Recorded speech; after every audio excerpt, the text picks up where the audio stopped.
Assalamualaikum and good evening, guys. Now, we have come to this point, which is to discuss what is actually the application of matrices. However, we still actually have one more subtopics to go that I've actually quite skipped for it for a bit, which is this one. We have eigenvalues and eigenvectors, but we're not going to discuss this first. We're going to focus on the application first, and after that we go to that one. Okay, so application of matrices. Now we have learned on not how to calculate for matrices now, and we also learn on how to solve it in a system of linear equation. So now let's go to the application.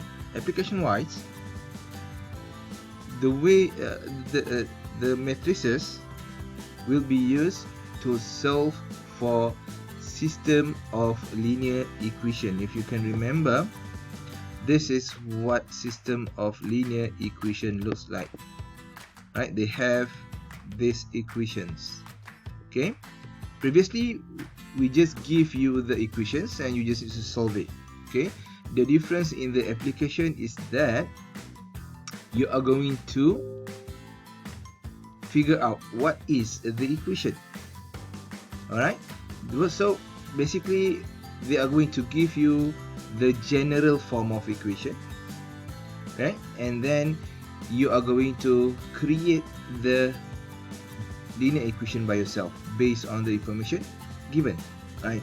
So after that, after you have obtained the equation, everything will be just the same as solving the system of linear equation as we discussed before, right? That is the only difference. So back then we give you the equation, but for this part you are going to find out the equation yourself. Alright, so let's see. Let's look at the example here. Okay, remember, when it comes to the question of application, the most important things is to understand on how to develop or how to create the equation. Okay, if you understand on how to create the equation, then after that everything will become a lot more easier. Okay, so how do you actually create the equation? First of all, right, because it is application, we don't have really a structured way, a fixed equation that we can use to apply matrix, right? Because it depends on the situation, it depends on the formula that you use. For example, we have this one. This is the position equation in physics.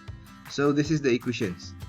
This is the general form of equation that they use to calculate for the position of an object that is moving with constant acceleration. So they have this formula, I mean the equations, and then within the equation they have the variables. Okay, so and later they give us a certain situation, right? For this case they give us 3 situations. So we need to substitute all of this information in this general equation. So because of we have 3 different situations, we should also have 3 different equations, right? So that is what happened here. So let's see on how actually to create an equation, right? So let's look at example 2.32 here. Let us try to discuss specifically on how they do this, right? So let me pull out my math type. Okay, now let's try to understand the equation. Okay, the height at time t of an object that is moving in a vertical line going up, right? So they want us to with constant acceleration a, this is all the notation, t and a is given by this equation. Okay, so basically the height of any object, right, that is moving in a vertical line with constant acceleration, meaning that the way they accelerate is almost similar, the same, constant. Okay, if you have that kind of object that is moving that way, you can estimate, or actually you can actually know the height of that object given at any time that you want to know. So just by using this equation, alright. So we need to understand what actually all of these notations stand for.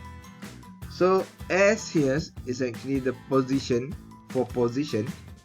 Okay, S is for position, and we have A just now is for the acceleration, and then T here stand for time. What is it? Yeah, time. Okay, so the height is measured in feet. Okay, T here is measured in seconds. So basically, whenever we input the information of T, it should be in second. Let's say you want to know what is the height of this object when in 1 minute, when it goes up in 1 minute. Even though it is, they say 1 minute, we need to input it in second, because this equation of this T is measured in second. And then we have V naught, right? The small zero there, V naught is the initial velocity, and initial velocity at t equal to 0. Okay, and S naught is the initial height. Okay, so find the values of A, V naught, and S naught if now they give us the situation. If S equal to 52 at time at 1 at T1, S equal to 52 at T2, and S equal to 20 at T3. So now basically they already run the experiment, so then they see that okay, in 1 second it goes 52 feet, right? S is in feet. In another test, in 2 seconds, okay, it get to 52 feet up. And for the third experiment, in 3 seconds, it actually up to 20 feet only. So what is with this varietiness of answer? How do we figure out what is actually the value of A, V naught, and S naught? Now the use of it later, right? They will be able to figure out the specific equation for this object, the one that have been tested here. Currently we only have the general equation. Now we want to figure out the specific equation, right? To figure out the specific equation, we need to know the value of A, V naught, and S naught. Okay, so let me input everything first, and then we discuss about it. Okay guys, as you can see here, I have already typed down everything. This is the general formula, right? This is the general formula, and they conduct the experiment on the movement of this object 3 times, right? The first one, they get 52. The object goes 52 feet in 1 second, and for the second experiment, the object goes also 52 feet, but now in 2 seconds. And the last one, the object goes to not 50, it is actually 20 feet in 3 seconds. So by using this information, we want to create a new equation. Actually, we want to update this general equation into an equation that is specifically for this object. So later, when somebody want to estimate what will be the height of this object if we throw it above at this range of time, so they can use the formula to estimate it. Don't need to do it again, right? So let's see how to do it. So now for the first experiment, this is the general equation. Let me split it apart first. Okay, for this one, S52, just substitute it, right?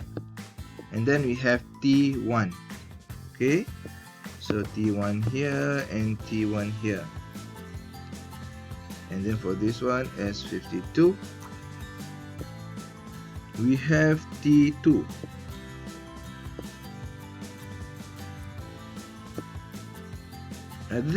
I'm doing this not just so that some of you that are not really familiar with the algebra can follow how we do it. Okay, so S20 and T3. Okay, so as you can see, we have everything. The next part is to just simplify it. Okay, so let's simplify it. Okay, there you have it. I just calculate everything. So from this, now it becomes this, right? I just simply rearrange the left hand side and right hand side. So 1/2a plus v0 plus s0 equal to 52, and the same goes to others. Now we already have the equation, the three equations that represent the experiment. So the next thing to do is just to change this, just to solve for the a, v0 and s0. Okay, and we're going to solve it through matrix. Okay, so let's change this into metric. Okay guys, now I have actually changed it in the form of metric. I believe that all of us are by now familiar with this form, and next we are going to find out what is the a, v0 and s0. This is actually a, right? This is v0, this is s0. You'll be able to figure out the a and the v0 and s0, and it will be great. It's actually just like what we did before, right? So I will just now skip that and show you the steps. Okay, now let's look at the solution. So this is what I have done, right? I did RR in the form of RREF. I'm conducting a Gauss-Jordan elimination. So I did it until we get 1, 1, 1 at the end. Okay, so this is how I do it. You can try to follow it, or try to do it first and then try to compare with my answer. At the end, I did get this equal to -32. So the A is equal to -32, V0 equal to 48, and S0 equal to 20. Right. So if you try to look at our books, right, the solution actually the way they solve it is a little bit different. So they input this equation because they actually simplified first when in the form of